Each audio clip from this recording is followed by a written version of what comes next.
Yeah. Yeah. Yeah.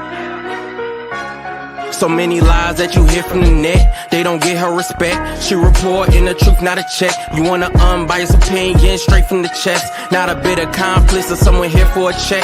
Tune in, these are thoughts from a lawyer on a mission who goes so hard it's like she works on commission. Trolls in the comments might say she tripping cause they lack the knowledge, they don't know they missing. Got a couple current events that you like, wanna know about law from the eyes. Tired of all these blogs running lies because their agenda's a disguise. Tune in to the intellect, cause I'm sure y'all missing all the facts of the case that she steady is gifting. Someone here for the people, man, it's so uplifting. If you ain't subscribed yet, then you just omitting facts.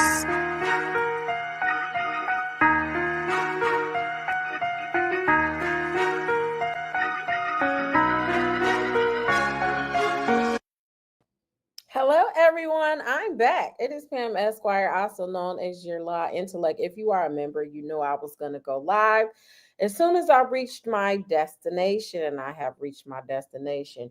But while I was on my way to my destination, I was watching a hearing of which Druski in federal court, they had the link and everything. I was like, let me go be nosy and see if they let me in. Sure enough, I knocked on that door at the court and they was like, come on in, Pam. And so I sat there and I watched the whole oral argument. Some of you guys probably don't know what I'm talking about because I really didn't go over it because it was another Diddy case. Okay. Diddy, it was a big old fantabulous story of Druski got involved, and it was a lady named Miss Parham. So before I get into what happened at this hearing, I'm going to actually pull up the motion. So Druski is trying to get up out this case. Okay. Druski said, I ain't got nothing to do with it. I don't know how I got in it. I was a nobody. All right. I was over there working at Texas Longhorn over there in Georgia. How I get in it? All I did was a little spoof with Diddy one time, and now I'm in it. How I get in it? So his attorney apparently had been having conversation with Ariel Mitchell, who represents the young lady, to say, listen, under our federal rule 11, you know, we went over that over here. I done gave you my evidence. My client ain't got nothing to do with this. So under Rule 11, you have a safe harbor period of which you can choose to dismiss the case. And so because Ariel decided, and the other, I think it was Mr. Perez who was on the case as well, they decided not to dismiss the case. So Druski's attorney filed a motion for sanctions and also filed a motion for dismissal. And today was the hearing. And my nosy self was all up in that hearing, okay? Yeah, Odell Beckham ordered. So allegedly and apparently, when we get to the actual hearing, because, you know, I took good notes, even though I was, you know, in the car. Allegedly and apparently, a lot of the defendants are going to be filing Rule 11 sanctions because they're alleging that they all got good evidence to corroborate where they were at the time that they're alleging this lady was assaulted. But before we get into it, make sure you hit the like button so other intellects know that we're on, and subscribe to the channel if you have not done so already. I was on earlier on my Dash channel, and I'll do my little plug a little later when more of you guys get on here. Thank you all for coming on there, supporting. He's about 120 or 30 away from his 1,000. I'm just trying to get him there. I did a video over there earlier. It was pretty cool. We had a good time. Make sure you guys run them numbers up because, you know, it's not just about subscribers. You got to get some numbers as well. So thank you to all of the ones that came over there this morning to support. And I did a membership video yesterday. So even though I have not been on this platform, I have been working over here on YouTube. I just been on other, you know, locations. So on other locations, okay?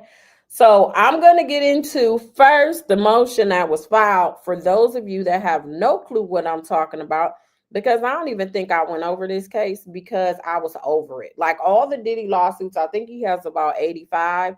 And after a while, you just got to, somebody, y'all blessing me with this Cash App, and I just got on here. Thank you, Lisa. You the bomb.com. Thank you. I appreciate the support. So listen, we're gonna go over this real quick. So if you just now getting on here, y'all gonna have to catch up. You're gonna have to rewind because we're gonna have to move it right along here. So this is what's being alleged. So this is the introduction. So this was a case that was filed Ashley Parham, Jane Doe, and John Doe. And they filed this against Diddy, Christina Korn, remember KK, she ain't show up for the hearing at all. Shane Pierce, I think that is the person this young lady actually knew. Ruben Valdez, John Pelletier, or maybe that's the person she accused before, I can't remember. Odell Beckham Jr., as Tracy mentioned, Drew Desbordes, I know I'm messing this name up, but that's Druski. Jacqueline Wright, y'all know Jaguar Wright. She got thrown up in here. She got thrown in here too.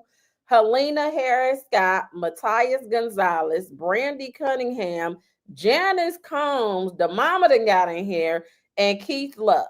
Okay, all of these people are in this here lawsuit, which was wild. Okay, it was a wild lawsuit. Shout out to your niece. Thank you so much, niece, for letting them know that I'm on. You said, I think I'm over the. Yeah, so I wasn't really gonna. But then when Drew immediately, when his name was in there, he started throwing receipts out there of where he was at. And so I guess he thought perhaps this would be enough. I understand when you're a public figure, this is a different day and age. And the fact that you have endorsements and you have different your living is based on endorsements and sponsorships and all of that. It's important that you don't want that attached to your name. So I understand why he was out here windmilling for himself when this happened, but I was so over these lawsuits that I just didn't even really go over it. However, we've heard of Ariel Mitchell. She was the one that was like repping Courtney Burgess. I think the one that said he had the book with Kim Porter, that book that everybody was buying until I think Amazon shut it down. And then you had she also represented, I think, Trey Songz. She has a case against, she don't represent him, but she has a case against Trey Songz that's pending. I think they filed a motion to dismiss, and there was a lot of drama with that case too. And I don't think they have a hearing until like September. But yeah, we've all kind of at this point heard of Ariel Mitchell. She's been on a lot of platforms and all of that. Right. They attached bank accounts, Tracy. They attached everything. So we're going to get into what this motion is about. All right. So this is the table of contents. Y'all know how this go if you're from over there. So this is the introduction, which is going to pretty much give you an overview of everything, because theirs is 19 pages. I want to say the response from Ariel Mitchell is 6 or 7 or something. So we can go over the response. Then we get into what happened in the hearing with the arguments. So Ashley Parham, through her counsel, Ariel Mitchell and Sean Perez, filed a salacious civil lawsuit asserting that a group of men and women brutally attacked Ms. Parham in March of 2018, approximately 6 months after the complaint was first filed. Plaintiff filed an amended complaint and alleged that Drew Desbordes, a 30-year-old comedian, actor, and influencer, participated in this alleged attack. These allegations are reprehensible.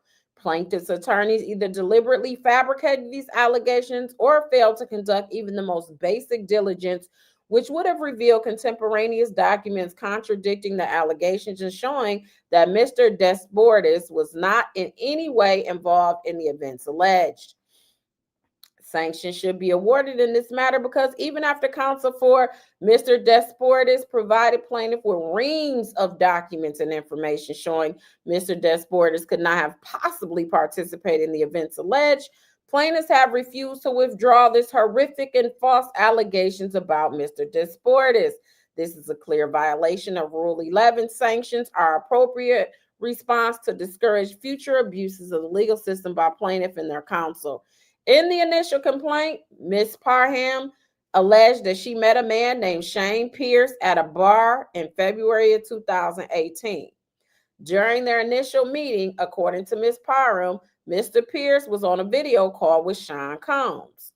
Ms. Parham claims that after she intimated that Mr. Combs was responsible for the death of the famed rapper Tupac Shakur. We did kind of go over this before. I think we just didn't go over it when it was filed in California, but she had another complaint, I think, before, and maybe she was Jane Doe.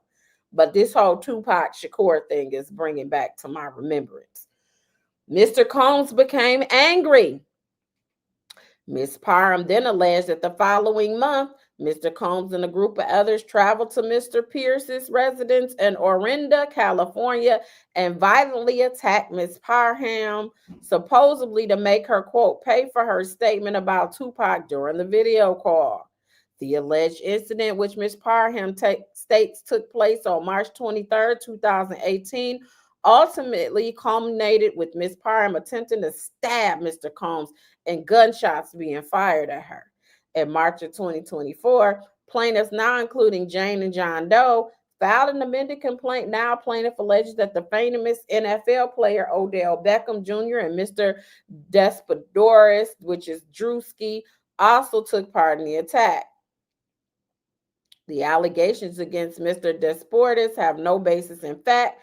They are frivolous and objectively unreasonable. Plaintiffs and their counsel have no reasonable basis to assert any claims against him. In fact, plaintiffs and their counsel have been advised repeatedly that the absurd and outlandish claims against Mr. Desbordes are demonstrably false. Plaintiffs' allegations against Mr. Desbordes centers an action allegedly taken by Mr. Combs and others in Orinda, California during the week of March 18, 2018. Mr. Desbordes was nowhere near California at the time. He was 23 years old, living in his mother's home in Duluth, Georgia, 2,000 miles away from the site of the alleged attack. The evidence attached to the declaration of Mr. Desbordes and provided to plaintiff irrefutably establishes that Mr. Desbordes was in Georgia in March of 2018.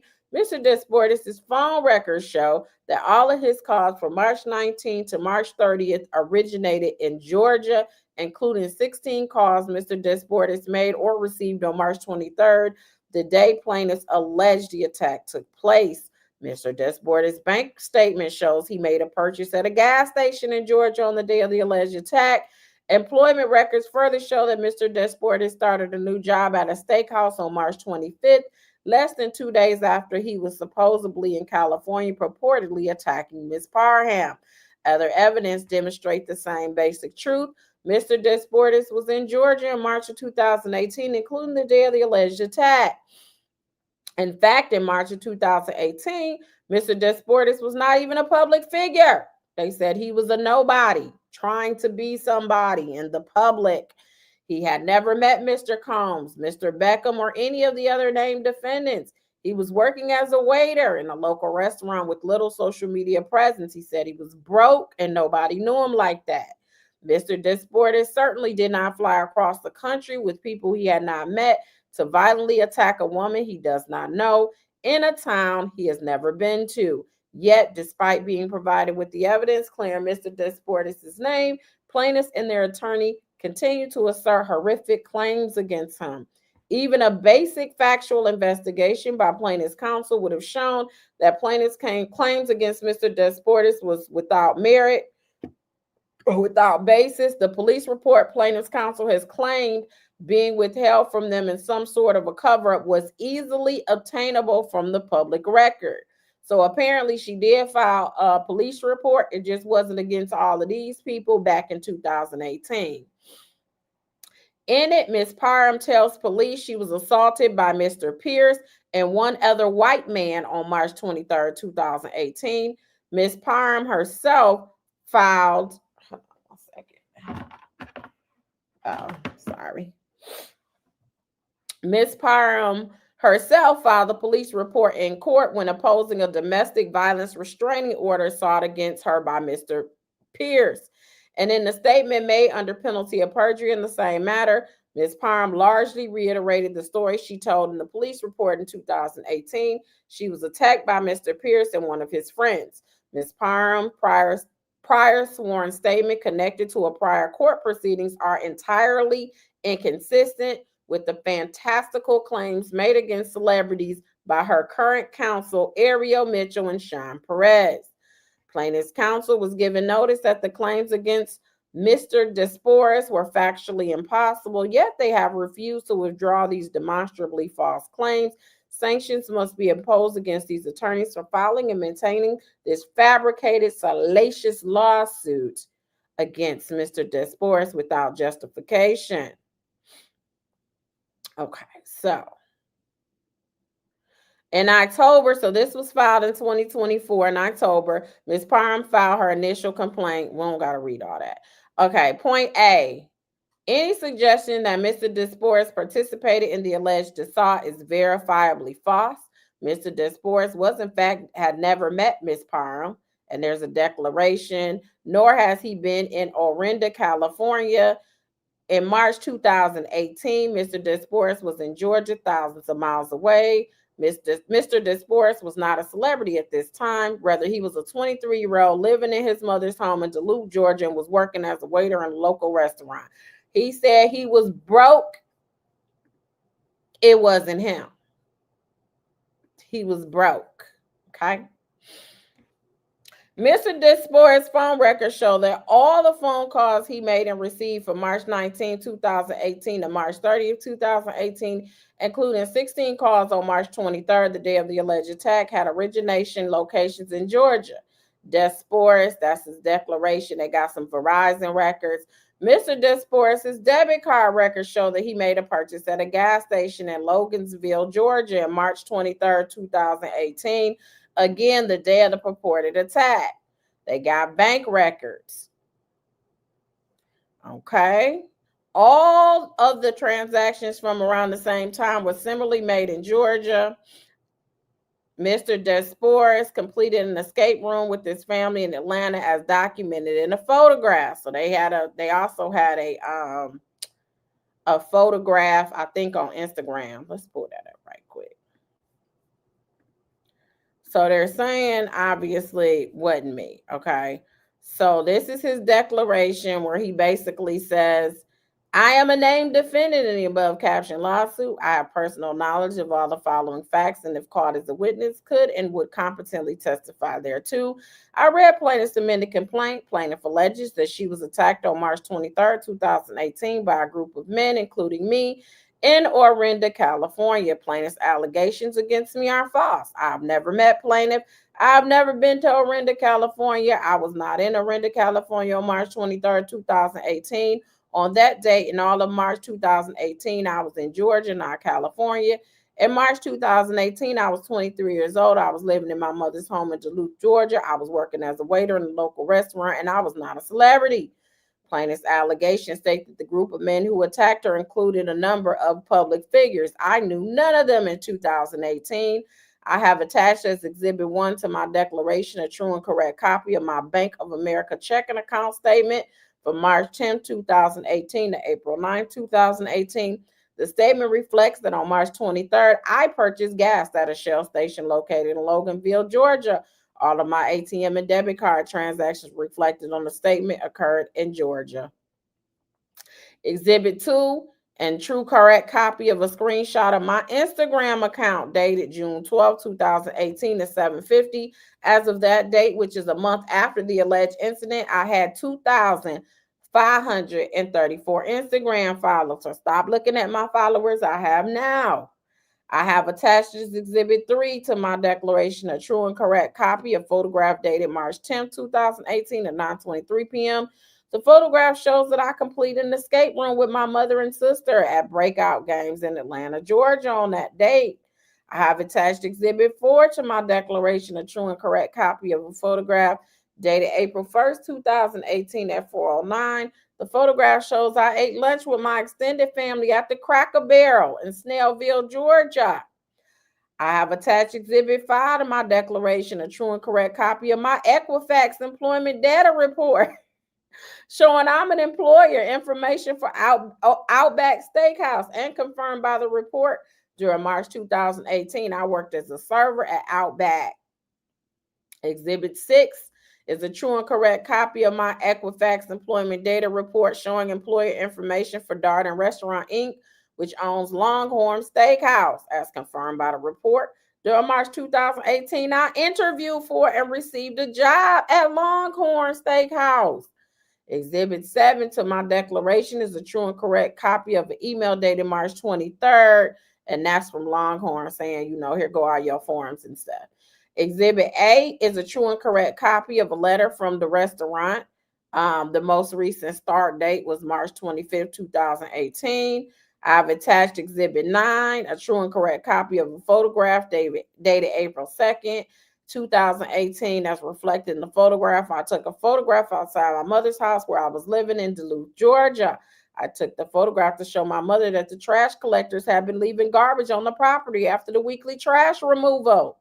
Exhibit 10 is a true and correct copy of my Verizon bill. The phone bill is under my mother's name, but the number listed is the number I used in 2018. These records show that from March 19, 2018 to March 30, 2018, all calls made by me originated in Georgia.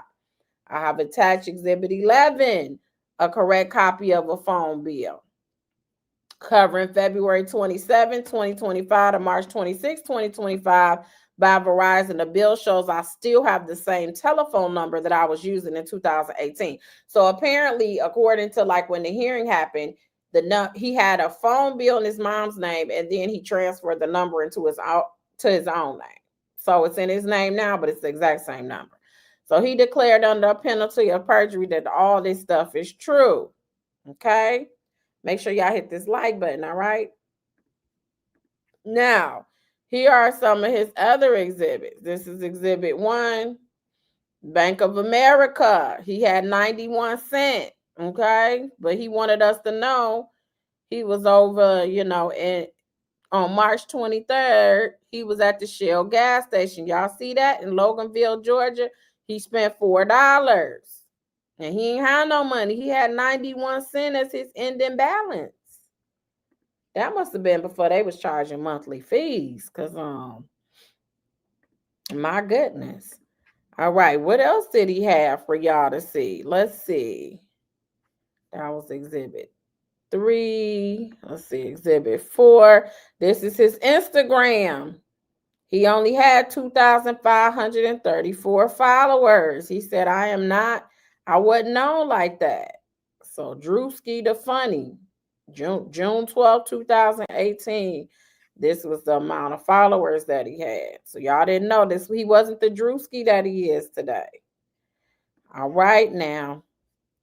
Exhibit 5. Let's see what he got over here. Or that's 3. Exhibit 3, we broke out. He's showing the island escape plan. Remember, he said he was there with his family right around the same time as this stuff that they're alleging. Okay, let's see. Let me pull up some more exhibits. Exhibit 6. Let's see. Exhibit 7. Exhibit 8. Exhibit 9. Goodness. He got a lot of exhibits on here. Hold on. At least 10. I don't know if all of these are his but we'll see in a minute. All right. Let's pull this up.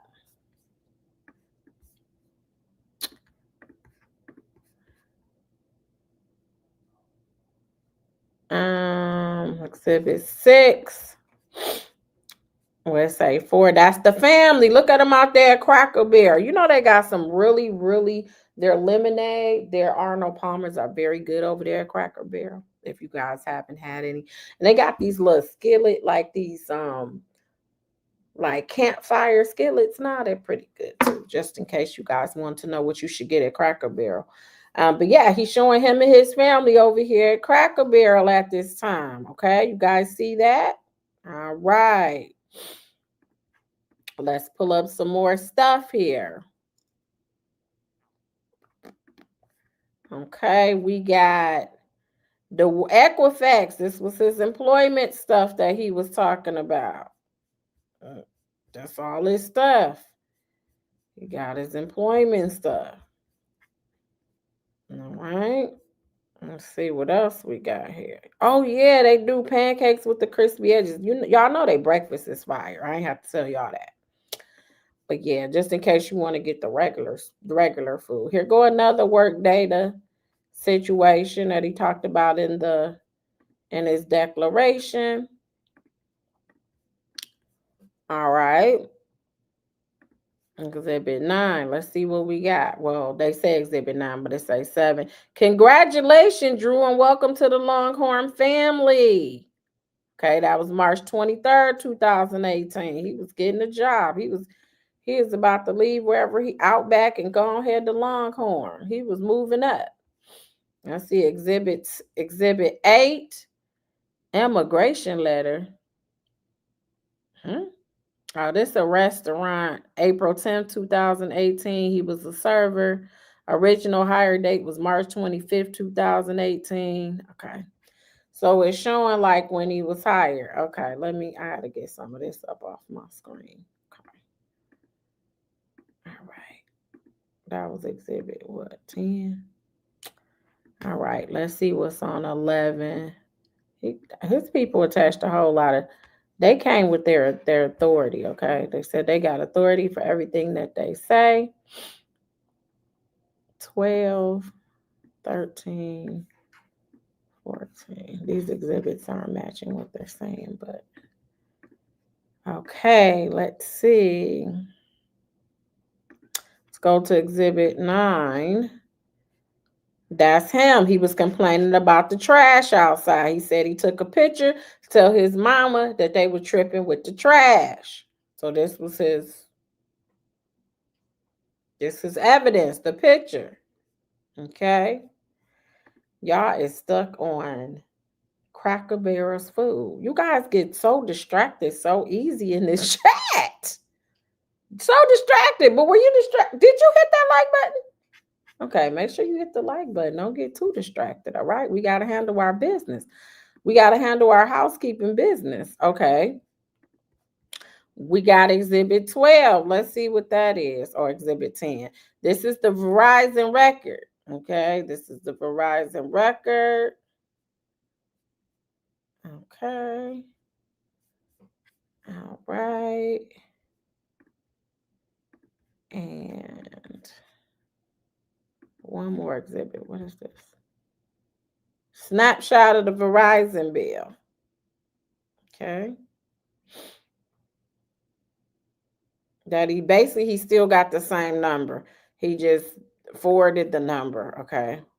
So you guys are kind of getting the hint. My eyes are so red. My allergies. I don't know what it is about Illinois, but yeah, they like to play with my allergies. But I done took something already. So, anywho, you guys kind of get where they're picking up what they're putting down. They basically saying there is no way on this here green earth that he was there. And they said if you did the most basic investigation, then you would know this. So they go into plaintiff Ashley Parham's prior sworn testimony is entirely inconsistent with her counsel's current allegations. Approximately a month after the alleged attack took place, Ms. Parham made a police report. They got a declaration from Mr. Grossman. In that police report, Ms. Parham stated that she was acquainted with Mr. Pierce and another friend of his, who she referred to as his twin, based on their similar physical appearance. Ms. Parham explained that she had consensual sex with Mr. Pierce on or about March 11, 2018, and was invited to Mr. Pierce's home on March 23, 2018. When she arrived, she went for a drive with Mr. Pierce in the middle of the night at 3 a.m. And when she returned, Mr. Pierce and his friend, the twin she had previously met, had non-consensual sex with her.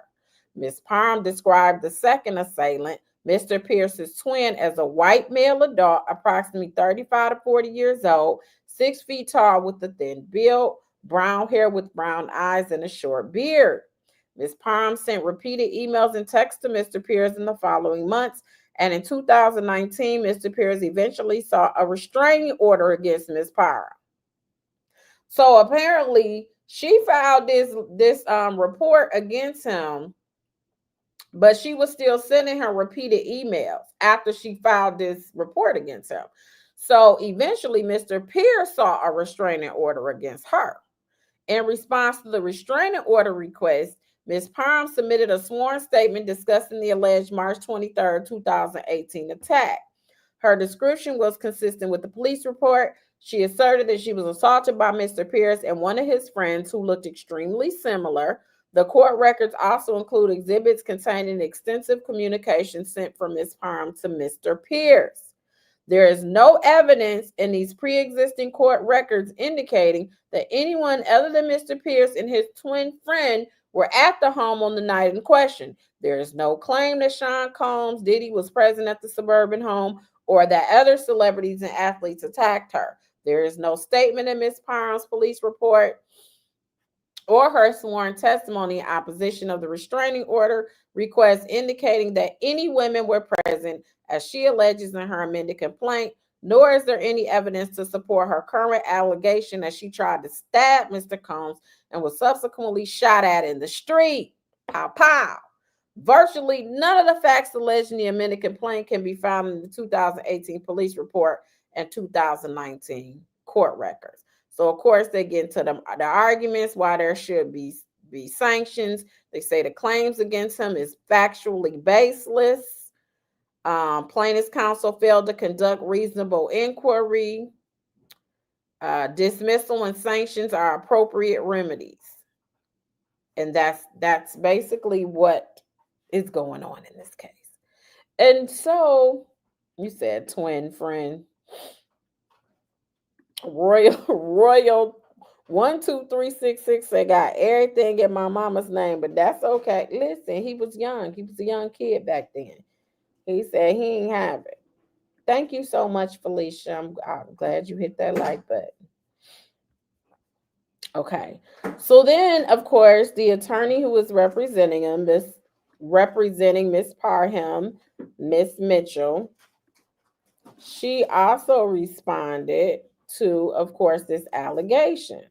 We're going to get to the hearing in a minute because we got to see what she had to say. So this is what she said in her response, okay, to the motion for sanctions. And then we're going to get into what happened in court today. So in response, in opposition, she basically said, defendant Desbordes is attempting to have the complaint against him dismissed as a sanction under Rule 11 based on his assertion that the claims are demonstrably false. He is not contesting that there is an incorrect legal position, only that his purported facts are true and that plaintiffs are demonstrably false. He further claims that counsel for plaintiffs failed to conduct a reasonable inquiry and thus should be sanctioned for their conduct. Defendant has not been served with the amended complaint, nor has counsel agreed to accept service on his behalf. Defendant has not filed a motion to dismiss, nor has he filed a motion for summary judgment or other dispositive motion. The attorneys for the defendant knew or should have known that their motion was not warranted and improper.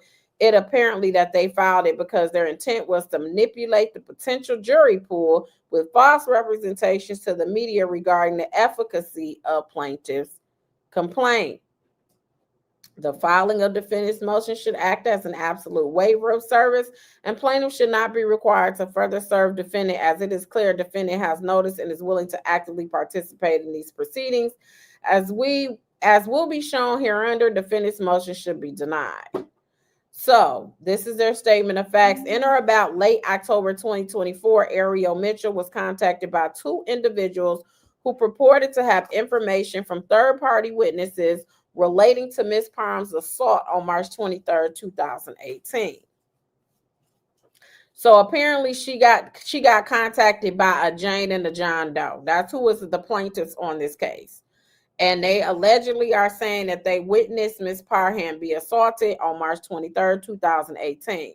During the period from October 2024 through January 2025, Mitchell spoke with these individuals numerous times. The Does were offering the information as if it was coming from third parties.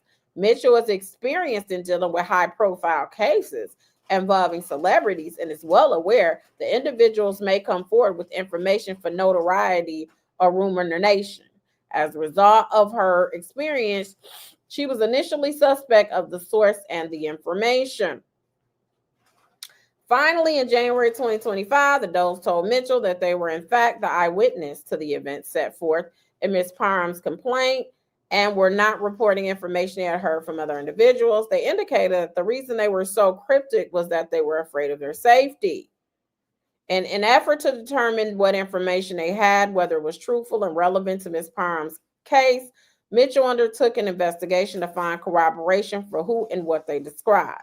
The Does sent Mitchell several pictures of two individuals in police uniforms that they claimed were there at the time of Parham's assault.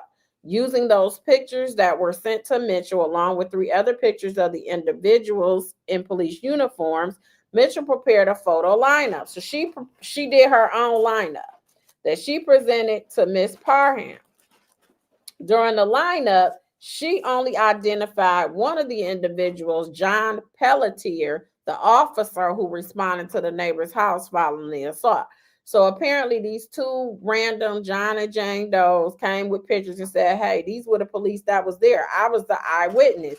So she give the pictures to Miss Parham. She does her own photographic lineup, assuming she has other people in this lineup. And she picks out one of the officers and say, yeah, he was the officer that was there that came to the house when I was assaulted. Well, responded to the neighbor's house following the assault. The Does also informed Mitchell that another individual, Drew Desbordes, was also present at the time of the assault. Mitchell again did a similar lineup of several other individuals of similar size and skin tone as Mr. Desbordes. Ms. Parham identified Mr. Desbordes from that lineup. Parham was able to determine that he was the person during the assault who used the body like a slip and slide, who used her body like a slip and slide. The Does also stated that Odell Beckham was there at the time of the assault. They informed Mitchell that Mr. Beckham was being called by his middle name, Cornelius. Following her conversation with the Does, Mitchell spoke with Ms. Parham and gave her a series of names, not using Odell's first name, but his middle name, Cornelius, as well as a series of other names, other individuals that were randomly chosen. Parham says she remembered hearing the name Cornelius because she thought it was funny, silly, and unusual name.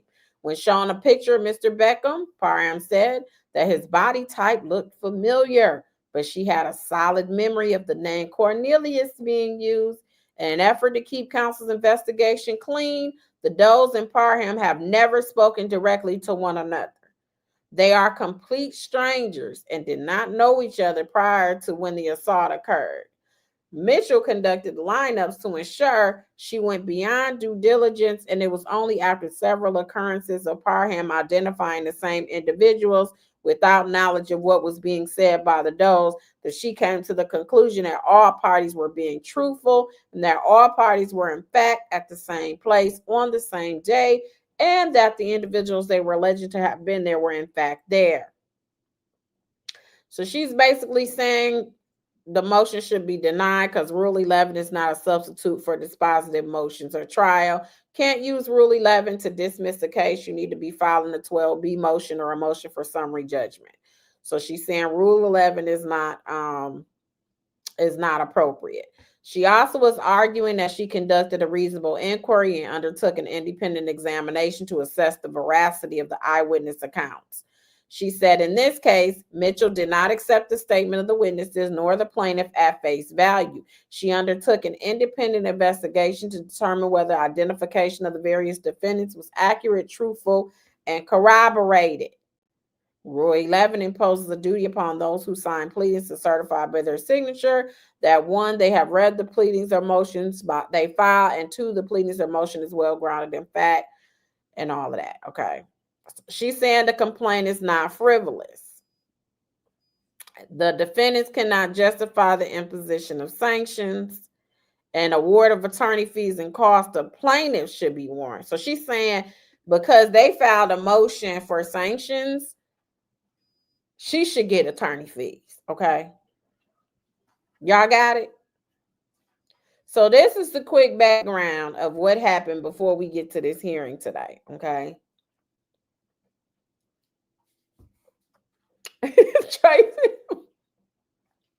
Tracy said, can you imagine Druski using you like a slip and slide? can't imagine a lot of these complaints, but hey, who am I? I'm just reporting the news. All right. That's all I'm doing. I'm reporting the cases. So, anyways, what ended up happening on today is there was a hearing on the motion for sanction. Now, what was interesting is the court started it out by basically asking a question. She said, in looking at the papers, it appears, and I guess this was tentative, she said that it lacks factual basis. Like, it seems kind of clear with the evidence, that it may lack factual basis based on all of the evidence and the documents and stuff that he's attached, from the phone to the bank records. So that he was it looks like he was in Georgia at the time of the assault. That's what the judge or the court originally, said at the intro when she started talking. But then she said, but she does believe that there appears to be a factual basis when it was filed. So when a case is filed, because your client gave you this information, it seemed like you may have done a little bit of research here and there, that it wasn't just totally frivolous. So what the court did was had a question, was like, hey, she said two individuals contacted her with the information that they were allegedly present when all of this happened. Also, the attorney did a photo lineup, says she picked them out of a lineup as participating in this assault. Allegedly, she didn't know who these does were, so it wasn't like they were in cahoots.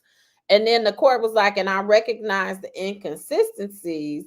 However, when it comes to people with assault, it's not uncommon basically for almost a story to evolve, I guess, maybe as they get more strength. I mean, I don't know verbatim what she was, what she said, but that's what she was getting at, was basically it's not uncommon for more facts to be added later on as more, I guess, memory comes or whatever. But it does seem like a whole lot of facts were added. If you start out with two people and now you got a whole gang with Diddy and Beckham, and you got Druski, and then you got somehow Jaguar Wright was in here, it just sounds like the story developed a whole lot, not just minor inconsistency. That's how it's appearing to me. And so the court was saying for Rule 11 sanctions, hey, you just have to I need Ninth Circuit case law that, knowing that perhaps she may have had information to believe that this was true and it was not frivolous when she filed the lawsuit, because it's all upon information and belief, that she didn't know, like she really did investigation and she believed what the client was saying. The client really believed whatever. So how you going to do Rule 11 sanctions because of that? Knowing that at the beginning, at the filing, it was not a frivolous filing, or it may not have been. It's a low bar, basically. So, of course, Druski's attorney gets on there. He's all laid back and kind of cool, and he's just like, Your Honor, I believe that there's authority to support sanctions. When counsel continues, after learning facts that make it clear that my client's not liable, to continue to prosecute this case, oh yeah, I think sanctions are what's appropriate. So then he starts naming his authority. It was like Buster v. Grayson over in the Ninth Circuit, a 97 case. And he explained like the continuing allegations without a reasonable basis is sanctionable. And that these allegations are false. They have no basis. There wasn't even a declaration from these Jane Does attached that what they're saying, like you didn't even come with the declarations for the Jane Does to even say like them saying under oath that everything that they're saying is the truth. What Ariel Mitchell did, I guess she did her own declaration attached to her response, and she was saying what they were saying, like what third parties were saying in her declaration as the Jane and John Doe. So she said, she said there was a lineup. We don't know how it was created. We don't know what she did. We just got to take her word for how she did the lineup. We're not even sure about this lineup, and this is what she's using. And so this attorney was saying, listen, everything we're attaching to this complaint, Your Honor, is the same information we gave to her. So we faxed her over, and there's a safe harbor period where we tell you, look, what you saying right now, is not rooted in facts. And so we don't want to have to file for sanctions on you. So before you actually file a motion for sanctions, you're supposed to contact the other side, let them know about it, and then they have a safe harbor where they can dismiss you out of the case. Blackburn did that in the case with Diddy and Lucian Grain and UMG, and they was going after him, going for the jugular at him. But because he withdrew them and dismissed it before in the safe harbor, it wasn't nothing that happened or whatever. The court was like, listen, he withdrew it. That's what the safe harbor is for. It is what it is. And so Druski's attorney is basically saying, listen, judge, we gave this lady the time to withdraw it, and she's not withdrawing it. So, and then basically says she filed additional paperwork, which leads you to believe she don't plan on withdrawing. She plans on continuing to prosecute this case. When she responded, she basically confirmed where they got it. They took it as if she was basically standing 10 toes down on what she was saying. She's not saying I plan on withdrawing. She's not saying I plan on dismissing it voluntarily. She ain't saying none of that. So they go to docket 46, where she's trying to proceed over and the pseudo names, because she has to file a motion because Jane and John Doe, they still want to be under pseudo names. They don't want their real name out there. And so basically she's urging in the same allegations as if they're true. So it's Druski's attorney's position that it's not just the fact that she filed it. Even if she did file and it wasn't baseless, she's still continuously trying to go through these claims and stand on firm on this claim. And we're giving you evidence and proof. So then they go ahead and they cite Martinez v. Sacramento about Rule 11 emphasizing the duty of candor for insisting on cases that are no longer attainable. So once you know that your case is basically no good and you've been able to get information to disprove your facts, you do have a duty of candor to the court that you're supposed to basically dismiss it. And then the court kept interjecting with certain things and was like, well, basically, what do you say about the fact she did say she did investigations on her brief? And the court was asking, what filings are you referring to that you think she's going to continue to pursue this claim? What gives you that information that you think whatever she filed? So of course they talked about the opposition. They felt like the opposition showed that she planned on continuing, and then that pseudonym motion that was filed. So then Druski's attorney says she didn't have a good faith basis at the beginning. The police report by Parham in 2018, a month or so after the alleged altercation, she names the Mr. Peterson and doesn't know the other person, identifies the height, all the things that we just went through on her response. Basically named two people. She continued to email the guy who she had a relationship with at one point, claims he assaulted her and twin, but you continue to write him thousands of emails back to back to back to the point where he's like, well, I got to file me a restraining order. So, but how are you saying you were so fearful of these people if you sitting up there still trying to communicate? Saying these were private between them two, nobody else saw it. And she again and again kept reiterating over and over again that it was supposed to be two individuals. And she went home between 3 to 4 a.m. And none of those allegations are consistent with what was said in the complaint. None of the allegations that they're alleging is what she alleged back in 2018 when she filed this complaint. That's what they're saying.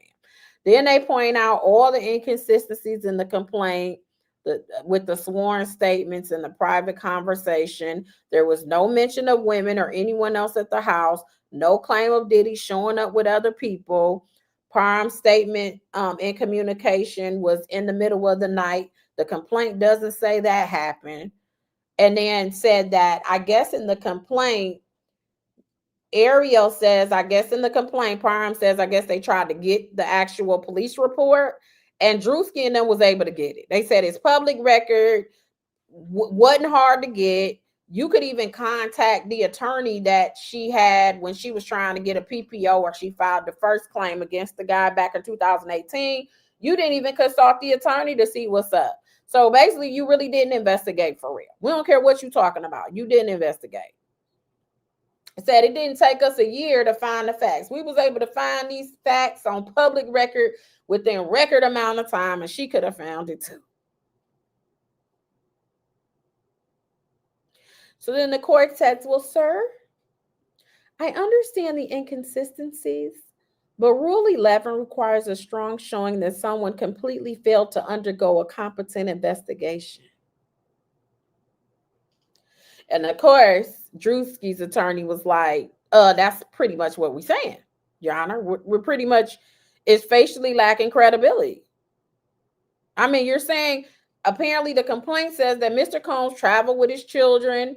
There was handguns and police and celebrities and his client working in Georgia. So you saying he flew to California, took a car in the middle of the night, and attacked someone he never even met? He's like, I understand, Your Honor, saying we got to be sensitive with SA victims and how sometimes it takes a while for them to totally develop their story. But this ain't a legitimate claim. This is a whole entire lie. It ain't true. And my client has to deal with the smear campaign and how it's affecting him public-wise, because he's a public figure. He deals with his sponsors. He has to deal with anybody collabing with him. And he says he's being accused of reprehensible conduct, and he has nothing to do with this reprehensible conduct. And he says they can't argue their way up out of this. They harming his reputation and his livelihood. So, of course, he has to try to, that's all he can do, is basically try to protect himself in public. But he shouldn't have to argue his way up out of this, because it ain't legit. Okay, that's pretty much what they're saying. So there you go.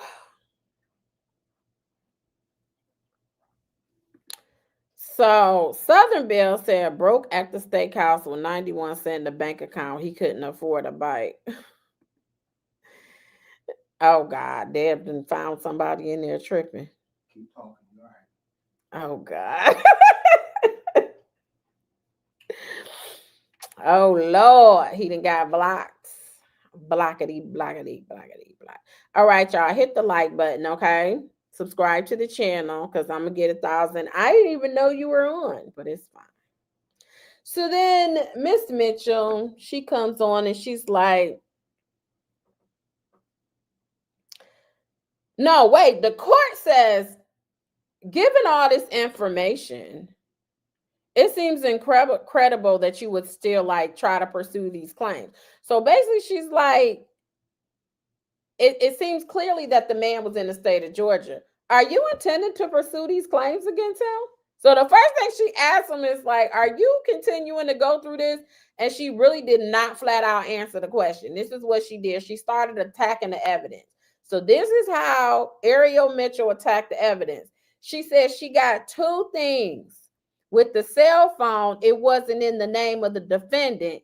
It was the name of his mother, Cheryl.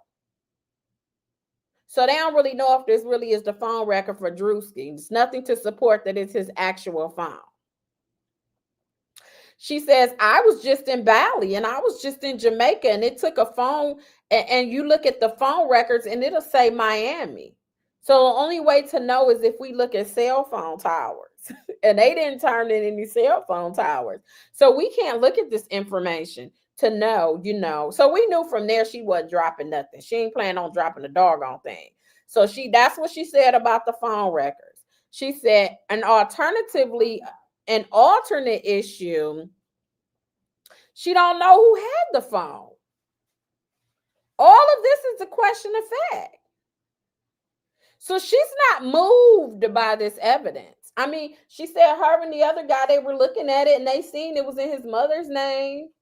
And then they seen, that it wasn't cell phone record. I guess apparently the records may say that you're at one place, but you're really at another place. is what she said the cell phone records will show unless you use actual towers.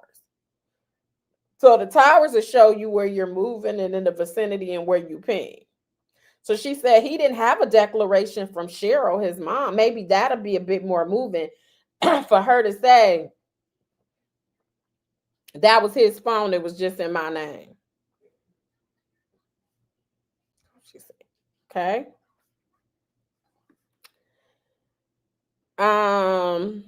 Let's go on. So then she said the bank records, I don't see that dispositive either. It was one transaction from the 23rd. They can be made on one day and post on another day. So she said the bank records, just like with her credit cards, you can swipe it on one day, but then it doesn't hit your account until later days. So just because it says it was swiped on the 23rd, don't mean it really was swiped on the 23rd. It could have just posted and said that on the 23rd. Okay. So she said, we didn't see any information that was compelling to dismiss this case.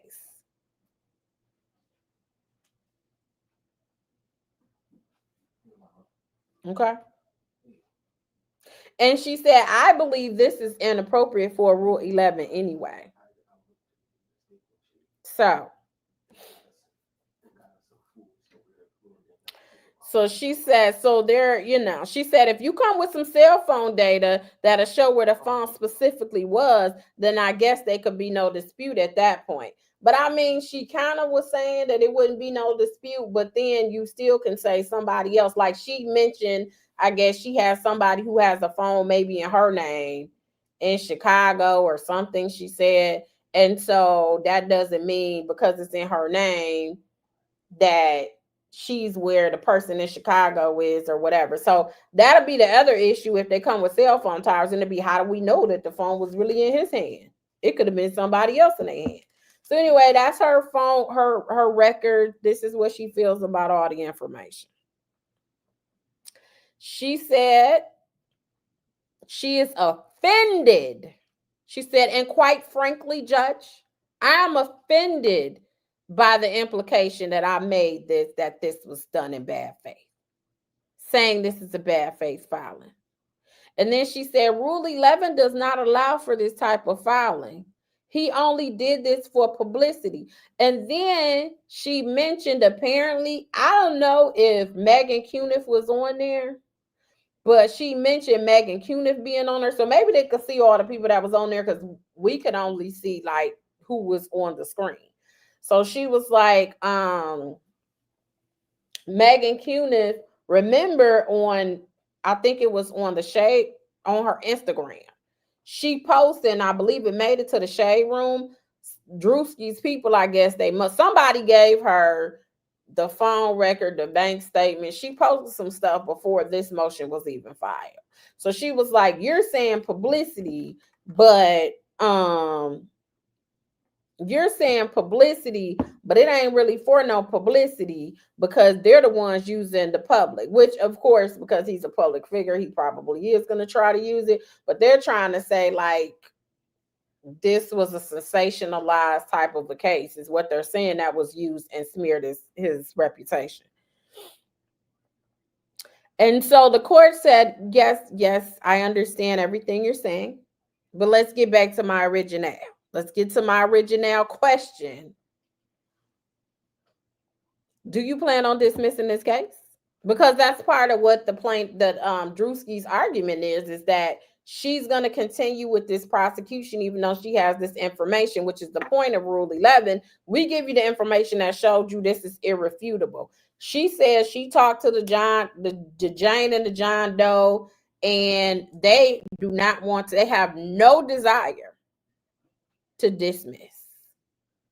They still want to pursue this case. She believes it is a question of fact. She says she's done extensive research. She's looked at the restraining order. She looked at the times where Ms. Parham tried to amend the police report. She gave this information to 3 different police departments. And then she said, as the court so eloquently stated, when it comes to SA victims, they don't always talk about everything. It happens over time. So then the court interjected and said, the credit card records report shows transaction at a gas station by his house. So she responds and says, there's no time. It's just a date. It could have been the date that it was posted, not when it was charged. Just like, that's when she brought up her credit report and stuff again. And then she said, why was it only one transaction in one day? So then the court was like, all right. So then she let Druski's attorney respond. And he said she seemingly is saying she reviewed a police report, but in her filing, she said she didn't review it. She said she tried to get it and she couldn't get it. She said in the complaint she attempted and she couldn't. She hasn't said she read the TRO prior to. She hasn't talked to the attorney. She hasn't read the lady's declaration. She hasn't said any of that, and that's the basics. Said when presented evidence, she also didn't ask questions about the bank statements. Like when we gave her the information, she ain't never, even in her response, I guess, she never said, well, it's no cell phone towers. Can you get a declaration from the mom?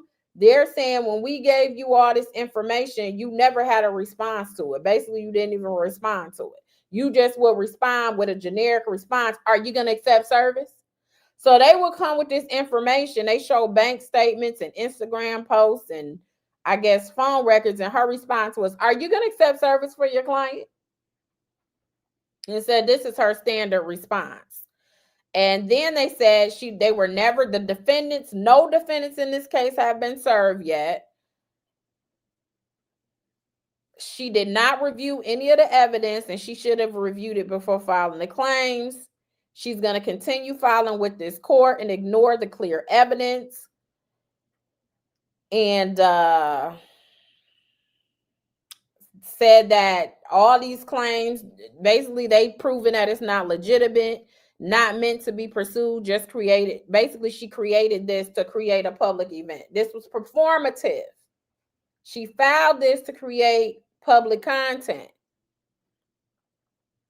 And I think they're saying that because she hasn't served anybody yet. So you put all this in the public and then nobody's been served.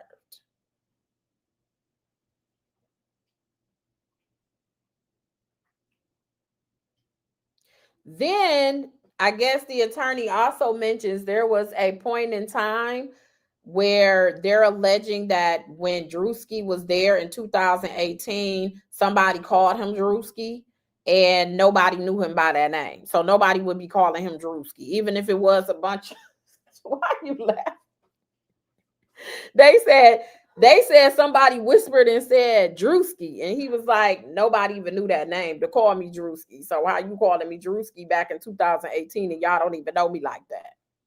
So that was part of what the attorney said as well. It was like, all of this just makes no sense. It's no foundation, contradictory time, geography, common sense, inconsistency. And we ask that you consider dismissing this case and granting our motion. And we've heard it clear that she plans on prosecuting. So she's not letting Druski go. She says she's standing 10 toes down and Druski ain't getting out like this. So can I serve you? Where can I serve you? Where are you available at? Can I meet you at 7-Eleven? I am serving you because I believe my client. So then, of course, they allowed Ariel Mitchell to have the last word. And she basically said, I'm trying not to get offended. You can see it in her face. She's like, I'm trying not to get offended. These unfounded statements, they're thinking in generality. First, he's talking about the standard response to emails. He never emailed me back. He never emailed me about the service when I asked him, is he going to take service? He never asked for a phone call. He never said, can we sit down and have a conversation? He never initiated anything. But Druski is the one that initiated this in the press with Megan Kunin, uploaded information, and she started going into the press, and the court was like, that's not why we here. Time's out. Time's out. Okay, we've been here for a little minute here, because it was probably about 45 minutes. We've been here for a minute. Time's out. That's not what we here for. We here for this motion. Okay, so I'm gonna need you to stay on point. And she was like, I know, Judge, but he mentioned publicity, so I wanted to respond to that. And the judge said, okay, you done? It's like, yeah. Well, I'm gonna take it under advisement. So she basically is going to write it. She probably already had her decision, but she's gonna write an order, and it'll be filed, obviously, and then we'll go over the order. So that is the Druski drama for the day. Ariel Mitchell says she don't care about your Verizon record. She don't care about your 91 cents in your bank account. She don't care about your garbage in front of your house. She don't care about you and your family, that you made it through the game room and you escaped. She don't care that you only had 2,391, I'm just making up that number, followers on Instagram. She don't give a, that's what she said. You guys are going to sit here, it's a question of fact, and we're going to let a jury decide whether Druski was slipping and sliding all over her body. That's what she said.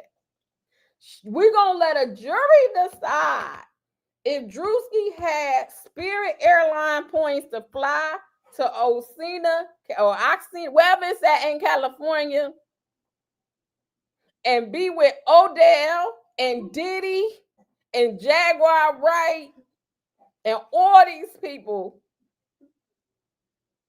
and whether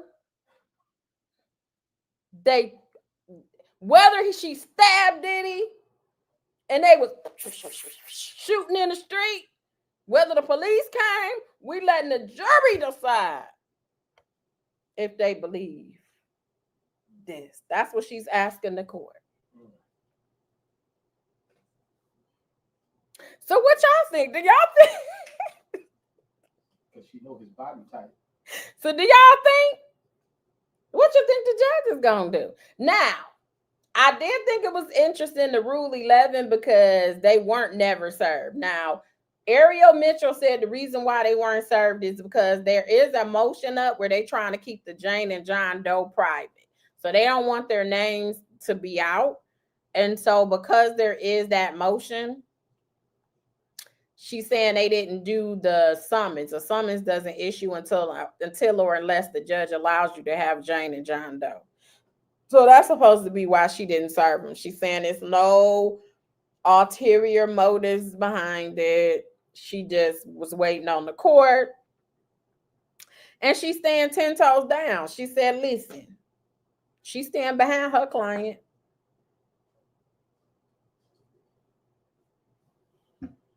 That's all I got. That's what happened in court today. Tracy said, I'm sorry, Jaguar has been offered. Who committing crimes with her? Listen,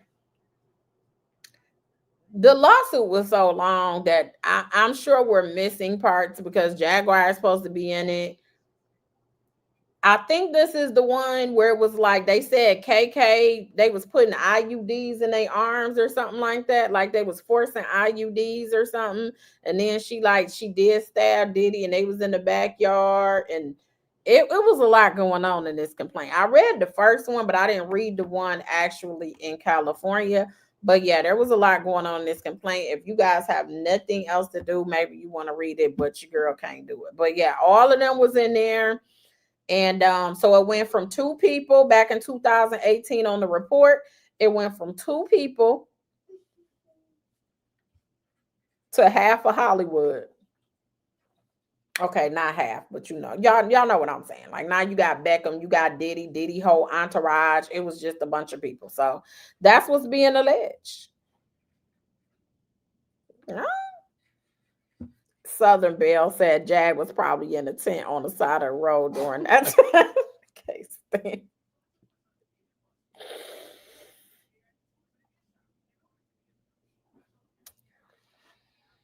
I can't with y'all. I can't. She wants a book deal. This ain't how to do it, okay? This ain't how to do it. Not you call them the Three Stooges.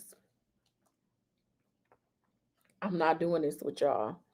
Can he file a countersuit against the lawyer in the Jane Doe? So Ariel Mitchell Diddy has filed a defamation lawsuit against her, I think. So yeah, she like personally, her and was it Courtney Burgess? It might be Courtney Burgess. I can't remember, but there's a defamation lawsuit as well. So some people are coming for these people. You said Diddy was probably getting his lips rubbed with the cream with. I can't stand you, Southern Belle. Thank you, Dan. You said Diddy files an $80 million lawsuit against her. Yeah, I know he filed something against her because you know all them Diddy documentaries. I ain't gonna say all. That's an exaggeration, but at least a few of them. She's been on those. She's been on those documentaries talking about Diddy and the people that have contacted her allegedly. 501 KWNN said it's a man and a woman said he did it, so he did it, regardless of the facts, per other CCs in the street when it comes to cases like this. But okay. They say, just believe the victim. So that's it, y'all. That's all we got. What else y'all want to talk about? Y'all seen Tasha K? She got her another little win today. You know, R. Kelly, apparently he filed a lawsuit and forgot that he got to actually prosecute it.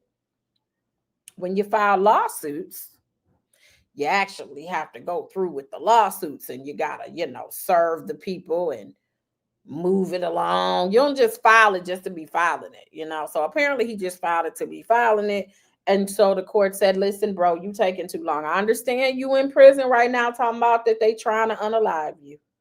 I get it. You got other things that you have to do. But you filed this civil lawsuit against Tasha K. And now we need you to prosecute this. And because you didn't, we're just going to dismiss it for you. Okay. So that's what had happened. We heard that Biggie's mom, the estate, I guess, is suing Faith Evans or alleging some allegations, against Faith Evans for some money. So that was another legal thing that happened today. I didn't get a chance to look that up because I was traveling. You said R. Kelly can't even read and write. What did anyone expect? Well, it wasn't. He had attorneys. I don't think he didn't do it pro se, sexy RN.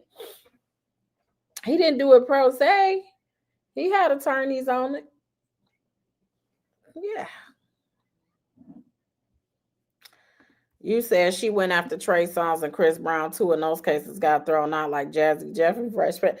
Now Chris Brown's got thrown out. She still has a case with Trey Songz in Miami, and there was some allegations where they had an evidentiary hearing, I believe, because one of the people, it was a witness who was alleging that Ariel Mitchell was trying to get her to corroborate somebody's story, took her out to lunch, told her, she can get on the case too or something and make some money or something they were alleging. But Miami moves even slower than New York. I'm like, so that case been going on for a minute and Trey Songz filed a motion to dismiss, but they don't hear it till, I want to say September.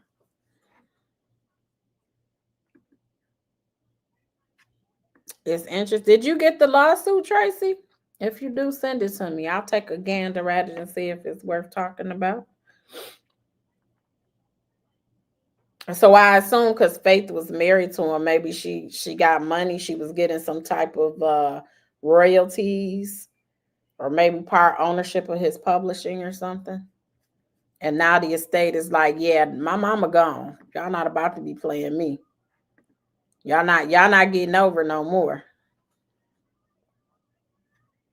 Shanti 101 said, am I wrong for thinking there needs to be some type of regulation when it comes? Okay, so you're not wrong because in theory, there really is. It's just when you have attorneys that file lawsuits, it's almost a presumption because we have a duty of candor And like they have with the Rule 11, when we sign our names, we're basically attesting that what we're saying is grounded and rooted in facts. So we do a basic investigation. Of course, you don't know everything until you have discovery, have subpoena power. But generally speaking, you know that it's grounded and based in fact. It's not just made up. But when you're pro se, oftentimes they'll double check and look and see a little bit harder. And what we're seeing now is two, because of this Diddy situation, just like you had the guy who just filed against Cassie, he's pro se. He said he's in law school, I guess. He did have a well-written complaint. But there are lawsuits against celebrities probably every week.